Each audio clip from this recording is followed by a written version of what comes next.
요즘 날씨 많이 따뜻해졌습니다. 엄청나게 오른 난방비 때문에 유난히도 더 추웠던 겨울이 가고 이제 완연한 봄이 찾아온 것 같습니다. 제가 아침 일부 예배 때 나왔을 때 위에 패딩을 걸치고 나왔다가 민망해서 바꿔 입고 나왔어요. 아무리 추워도 봄은 옵니다. 하나님께서 정해놓으신 봄은 어김없이 찾아옵니다. 따뜻한 봄처럼 2023년도 우리에게 준비된 모든 복을 누리는 우리 모두가 되시기를 주의 이름으로 축원합니다. 이전에는 보통 아침에 일어나면은요 창문을 열고 하늘을 내다봤습니다.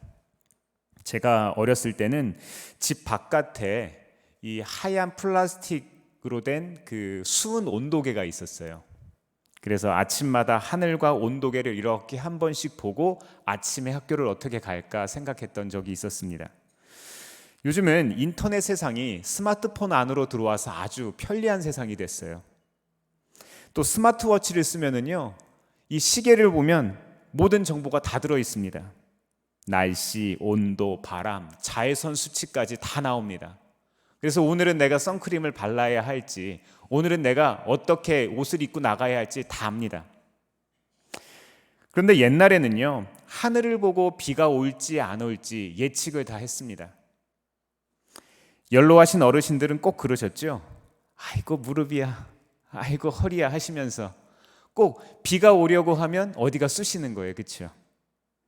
9시 뉴스 기상 예보는 틀려도 어르신들 통증 기상센터는 틀리는 법이 없습니다. 오늘 보면 마태복음 16장에 보면은요, 이 예수님께 바리새인과 서기관들이 찾아옵니다. 그래서 이들이 예수님께 하늘로부터 오는 표적을 구하고 있습니다. 그러나 예수님께서 기상 정보에 대한 이 비유를 말씀을 하시면서 요나의 표적밖에는 별 표적이 없다 이렇게 말씀하시면서 이들을 책망하고 계십니다. 이를 통해서 이 시대를 살아가는 우리 모두에게, 오늘 우리 명석교회 성도들에게 주시는 하나님의 말씀은 무엇인지 같이 나눠보도록 하겠습니다. 먼저 마태복음 16장 1절 말씀 같이 읽어볼까요? 시작. 바리새파 사람들과 사두개파 사람들이 와서 예수를 시험하느라고 하늘로부터 내리는 표징을 자기들에게 보여달라고 요청하였다. 아멘. 예수님을 따라다니는 바리새인, 이 서기관들, 이 사람들은 하늘로부터 오는 표적을 구했다고 하는데요. 그런데 참 이상합니다. 이 사람들이 같이 다니다니요. 원래 같이 다니는 사람들이 아니거든요. 오늘 본문 말씀 직전에 예수님은 가나안 여인의 딸을 고치셨습니다. 또 칠병이어의 기적으로 이 4,000명의 배를 채우셨어요. 이 말씀의 의미는 이방인이든 유대인이든 배고픈 사람이든 어떤 사람이든 간에 예수님께 오면 풍요로움, 채워짐을 경험할 수 있다는 것이었습니다. 이 배부름을 주는 생명의 떡이신 예수님, 살아있는 예수님께서 우리에게 찾아오셔서 모든 것들을 공급하신다는 이 주제는요, 이 앞선 이야기들의 공통된 주제였습니다. 오늘 말씀의 배경은 바로 이 사건 다음 이야기인 거예요. 풍요를 경험한 다음, 채워짐을 경험한 다음, 치유를 경험한 다음에 예수님께서 무엇을 이야기하고 싶으시냐는 거예요. 바로 그 다음. 이 사건 다음 예수님께서 다시 유대 지역으로 돌아오셨습니다. 예수님의 일행을 맞이한 이들은 바리새인과 사두개인들입니다. 사실 이 두 부류의 조합은 어울리지 않는데요. 이 헬라어 원어를 보면은요, 오늘 본문 말씀을 보면 이 호이 파리사이오카이 사두카이오이라는 말로 이렇게 번역이 되는데요. 이 전혀 다른 성격의 두 그룹이 하나의 관사로 묶여 있어요. 이 두 개가 하나로 묶여 있다는 거예요. 물과 기름처럼 전혀 섞일 수 없었던 바리새인과 사두개인들이 같이 있습니다. 화면을 잠깐 볼까요? 이 바리새인들은 이런 사람들이었어요. 이 5가지로 제가 간단하게 요약을 좀 해놨는데요. 이 세속과의 분리를 통해서 성결하게 살자는 경건주의 운동에서 시작된 단체였어요. 엄격한 율법 준수를 했고요. 신앙적인 모범으로 우리들이 알고 있던 상식과는 조금 다르게 대중들의 굉장한 인기를 얻었던 그런 집단입니다. 또 이 사람들은요, 구전율법이라 할 수 있는 이 장로들의 전통, 입에서 입을 따라서 내려가는 이 장로들의 구전을 중요하게 생각했어요. 또 부활과 천사와 영의 존재를 인정했다고 성경은 이야기합니다. 또 그 다음으로 사두개인을 한번 잠깐 보면은요, 이 사람들은 대제사장을 중심으로 상류층 귀족들의 권익을 대변하는 사람들이에요. 이 성문화된 율법, 그러니까 창세기, 출애굽기, 레위기, 민수기, 신명기 같은 이 모세 오경만을 이 사람들은 성경으로 인정합니다. 구전은 거부하였습니다. 부활이나 천사, 영생, 영혼 등은 믿지 않았던 사람들입니다. 네, 좋습니다. 이 사람들 전혀 다른 사람들이죠. 바리새인들과 사두개인들은 자기들이 믿고 따르는 관점이 전혀 다른 사람들인데 왜 하나가 됐습니까? 어떻게 하나가 됐어요? 누구를 위해서 하나가 되었습니까? 예수님을 위해서 하나가 됐죠. 어떤 예수님을 위해서? 예수님 잡아 죽이려고요. 예수님 잡아 죽이려고요. 마태복음 23장 28절에서 예수님은 이렇게 말씀하셨습니다. 이와 같이 너희도 겉으로는 사람에게 의롭게 보이지만 속에는 위선과 불법이 가득하다. 이 시간 우리 가운데 신앙의 동기, 신앙의 표적이 회복되기를 바랍니다. 그렇다면 첫 번째 말씀의 교훈은 무엇일까요? 우리의 유일한 표적은 예수님 한 분뿐이시라는 겁니다. 표적이란 징조나 사인 같은 것들을 뜻합니다. 성경에서는 이 진리를 증거하거나 하나님의 영광을 드러내는 것을 가리키죠. 그래서 이 사두개인, 이 바리새인들이 예수님께 찾아와서 표적을 구한 거예요. 진짜 예수님이 메시아라면 하늘로부터 기적을 일으켜서, 기적을 내어서 우리를 설득해 보라는 거예요. 표적에 대한 예들이 구약성서에서 소개되는데요, 화면을 역시 한번 잠깐 보겠습니다. 이 구약성서의 대표적인 이 표적에 대한 예들이요, 노아 홍수, 거기에서 나왔던 무지개 사건이 있었고요. 그리고 그 다음으로는 아브라함의 할례 사건이 있습니다. 그리고 출애굽 전날 밤 이스라엘 백성들의 그 문설주에 발랐던 피, 그것이 하나의 표적이죠. 마지막으로는 라합의 집에 붉게 드리웠던 줄 기억하시죠? 구원해달라고 했던 그 붉은 줄, 이것이 구원의 표적이었습니다. 이 한편 신약성서에서는요, 이 표적을 가리키는 헬라어가 세메이온이라는 말인데요, 이 말은 어떤 말인가 하면 예수님께서 메시아이심을 드러내는 목적으로서 베푸시는 이적들, 기적들을 뜻합니다. 그러니 바리새인과 서기관들이 예수님으로부터, 하나님으로부터, 하늘로부터 오셨다는 것을 증거하기 위해서는 구약성서에 나왔던 이 여러 종류의 표적들과 같은 것들을 이 시간 보여달라는 거예요. 우리를 설득하라는 거예요. 증거를 대라는 겁니다. 하늘에서 불이 떨어지거나 풍랑이 그치는 것 같은 그런 일들을 지금 이 시간 우리 눈에 보여달라는 거예요. 그런데 말입니다, 한번 생각해 보시기 바랍니다. 예수님께서 더 보여주실 것 있습니까? 예수님께서 더 증명하실 것 있습니까? 예수님께서 얼마나 더 알려주어야 믿겠습니까? 예수님께서 언제까지 가르치셔야 합니까? 그런데 우리도 비슷합니다. 우리 일상에서 예수님 잃어버리고 살아갈 때 얼마나 많습니까? 입시 잘 되길 보여달라고 합니다. 취직 잘 되길 보여달라고 합니다. 결혼 잘 되길 보여달라고 합니다. 좋은 차 보여달라고 합니다. 좋은 집 보여달라고 하고 건강 보여달라고 합니다. 이런 것들 보여주면 믿겠다고 합니다. 우리 그렇지 않습니까? 네, 물론 그런 일들을 통해서도 하나님은 영광을 드러내시죠. 아픈 자를 치유하시는 하나님, 고통 중에 있는 사람을 치유하시고 만나주시는 하나님, 이런 일들을 통해서 하나님은 하나님의 영광을 드러내십니다. 하지만 이것들이 없어도 하나님은 여전히 하나님이셔야 합니다. 이어서 마태복음 16장 2절에서 3절 말씀 같이 읽어볼까요? 시작. 예수께서 그들에게 말씀하셨다.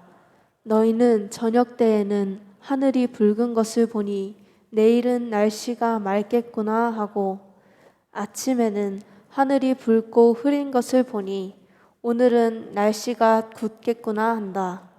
너희는 하늘의 징조는 분별할 줄 알면서 시대의 징조들은 분별하지 못하느냐. 아멘.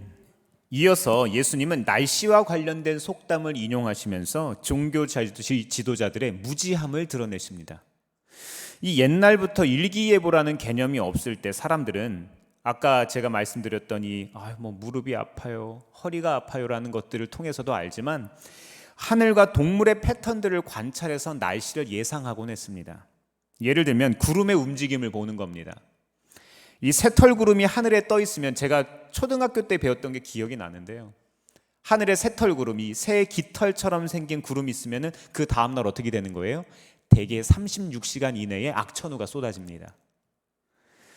또한 붉은 하늘을 유심히 살펴보면 날씨를 예측할 수 있는데요, 서쪽 하늘이 붉다면 이 고기압 때문에 발생한 건조한 공기가 공기 중에 이 먼지 입자를 산란시켜서 빛이 하늘을 붉게 만드는 거예요. 그래서 이 동쪽 아침 하늘이 붉다면 이미 밤새 건조한 공기가 지나갔기 때문에 수분을 머금고 있는 저기압이 또 다가오고 있다는 거예요. 똑같은 붉은 하늘인데도 어디에 나타나느냐에 따라서 좀 다른 것이죠. 이 말씀의 의미가 무엇입니까? 하나님, 그분이신 예수님께서 이 땅에 오셨는데도 분별하지 못하고 믿지 못하고 있는 것을 지적하시는 겁니다. 예수님은 이들을 가리켜서 또 다른 표적을 구하는 사람들에게 악하고 음란한 세대가 표징을 요구한다, 이렇게 이야기하셨어요. 예수님을 예수님으로 알지 못하는 것을 가리켜서 음란이라고 하셨습니다. 우리가 보통 음란하다는 말은요, 성적으로 우리가 올곧지 못하다, 이런 뜻을 우리가 이야기합니다만, 왜 예수님께서 여기서 음란을 이야기하셨을까요? 이어서 예수님은 마태복음 16장 4절에서 이렇게 말씀하셨습니다. 악하고 음란한 세대가 표징을 요구하지만 이 세대는 요나의 표징밖에는 아무 표징도 받지 못할 것이다. 구약 성서의 수많은 구절들이 예언한 그 표적이 신약 시대에 나타났습니다. 진짜가 나타났다는 거예요. 그런데도 가짜를 구하고 있다는 거예요. 그러니 음란이라고 이야기하시는 겁니다. 수많은 가짜 때문에 시선과 마음을 다 빼앗겨 버렸습니다. 진짜는 예수님의 십자가 사건이었습니다. 예수님은 요나가 물고기 뱃속에서 죽음을 경험했듯이 십자가에 달려 돌아가셨지만 사망 권세를 이기시고 사흘 만에 부활하셨습니다. 그리고 부활의 첫 열매가 되셨습니다. 그러니 우리에게 보여주시는 이 시대의 표적은 무엇입니까? 예수님, 그분 자체가 표적이라는 겁니다. 맞습니다. 우리가 신앙생활하며 바라보아야 할 표적은 예수님 한 분입니다.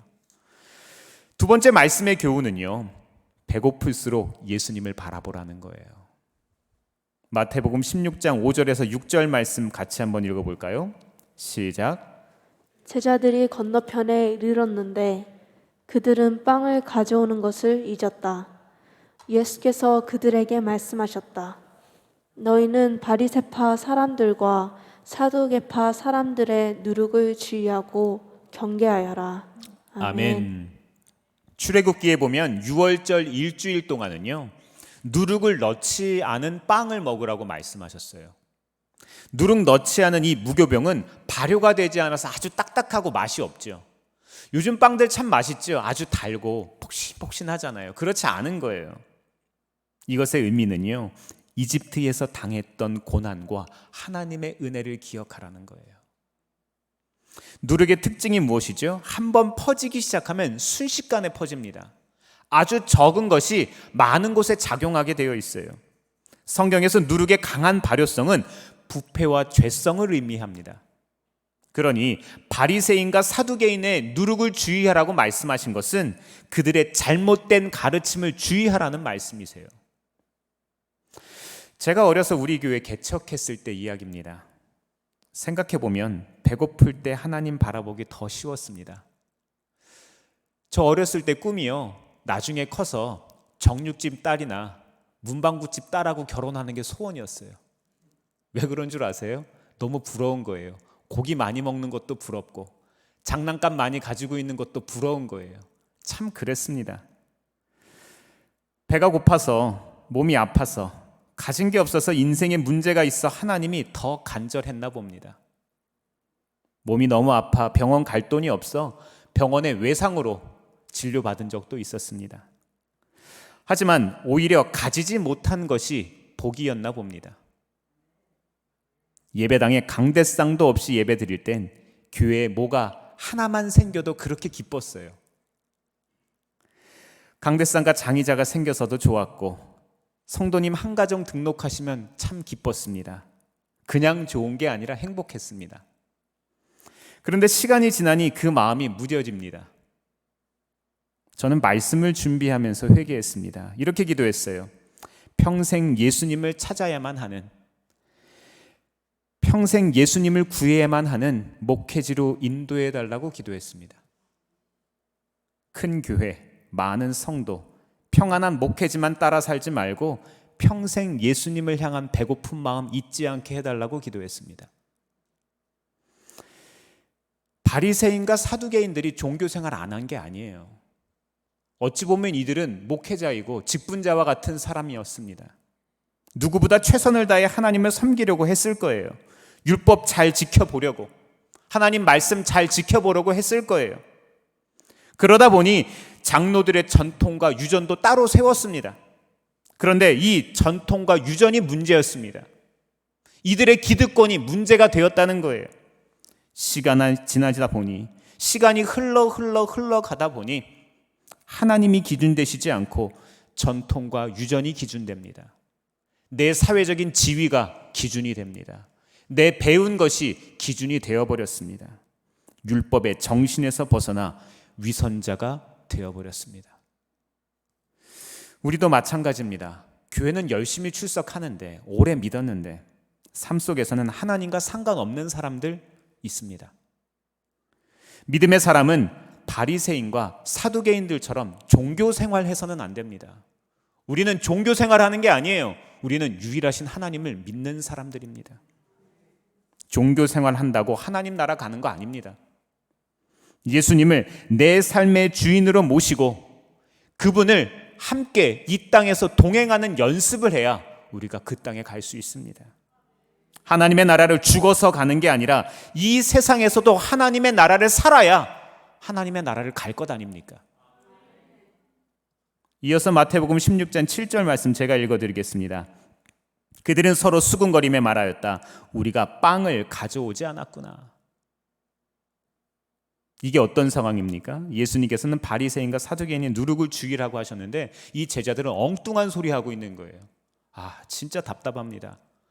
얼마나 가르치고, 얼마나 알려주고, 얼마나 옆을 지켜야 깨닫겠습니까?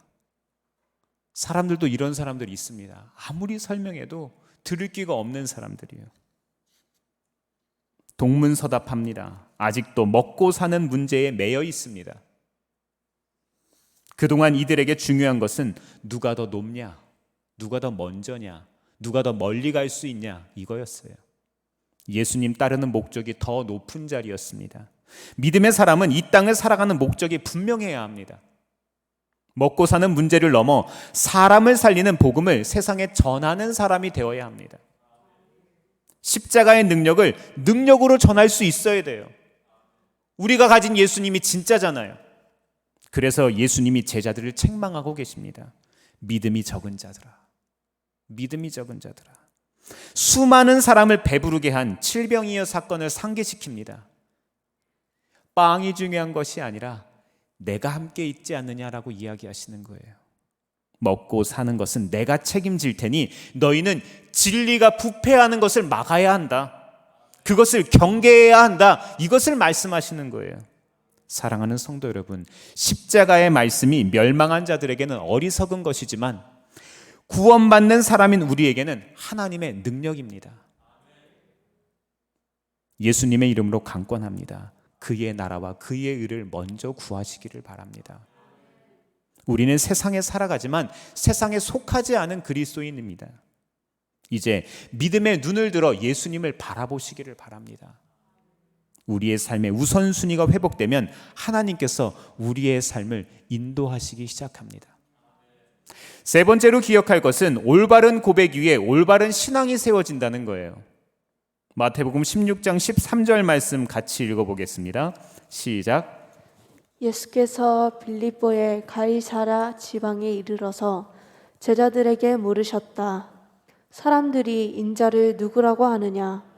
제자들이 대답하였다. 세례자 요한이라고 하는 사람들도 있고 엘리야라고 하는 사람들도 있고 예레미야나 예언자들 가운데에 한 분이라고 하는 사람들도 있습니다. 아멘. 사람들은 예수님을 능력 있는 선지자 여럿 중에 하나라고 여겼어요. 유일하신 하나님이 아니라. 그러니 바리새인과 사두개인들도 예수님을 그들 중에 한 사람 정도로 생각한 거예요. 이때 예수님은 제자들에게 질문하십니다. 같이 한번 읽어볼까요? 시작. 예수께서 그들에게 물으셨다. 그러면 너희는 나를 누구라고 하느냐? 한 번 더 읽어볼까요? 시작. 예수께서 그들에게 물으셨다. 그러면 너희는 나를 누구라고 하느냐? 사랑하는 성도 여러분, 예수님은 우리에게 어떤 분이십니까? 우리는 예수님을 어떻게 고백하고 계십니까? 예수님 자체가 표적입니다. 그런데 우리는 이미 받은 은혜 기억하지 않고 눈에 보이는 것들 더 구하고 싶어 합니다. 더 누리고 싶어 해요. 마음에 예수님 두지 않으면 하늘은 분별해도 하늘로부터 오는 표적은 분별할 수 없습니다. 보이는 떡에 집착해 살면 말씀을 듣고도 깨닫지 못합니다. 생명의 빵이신 예수님께서 이미 우리와 함께 하시는데도 우리는 눈에 보이는 빵을 구합니다. 사실 우리가 예수님을 구주로 믿게 된 그 자체가 은혜 아닙니까? 저는요, 가끔 제 아내하고 그런 얘기해요.